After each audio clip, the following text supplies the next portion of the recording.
रतिदेरो भरिसां बंगुलदेरो जे public park में नौजवान इतिहाद जे तावन सां सालियानो टियों भेरो 2 ॾींहनि लाइ किताबी मेलो लगायो वियो आहे। किताबी मेले जो बाक़ायदा इफ्तिताह पाकिस्तान पीपल्स पार्टी ज़िले लाड़काने जे अॻूणे सदर Abdul Fatah Bhutto, chairman union council Ghulam Yahya Bhutto ऐं रियाज़ अहमद सुमरोजन कयो। हर साल जियां टियों किताबी मेलो बंगुलदेरो में नौजवान इतिहाद बंगुलदेरो जे तावन सां गुलाम शबीर भुट्टो, राशिद हुसैन, ज़ुहैब हसन अब्बासी, एडवोकेट शफीक रहमान भुट्टो, शिराज मीरानी जी ज़ेर निगरानी हेठ बरोज़ा किताबी मेलो लगायो वियो आहे, जंहिंमें सिंधिका ऐं नेशनल बुक फाउंडेशन पाकिस्तान जे किताबनि जा स्टॉल लगाया विया आहिनि।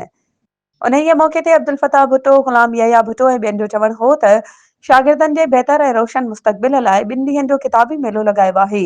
जंहिंमें कैरियर काउंसलिंग ऐं आला तालीम बाबति रहनुमाई कंदड़ किताब ऐं आलमी लेवल ते ॼाण फराहम करण सां गॾु बहितरीन लेखकनि जा लिखियल किताब रखिया विया आहिनि।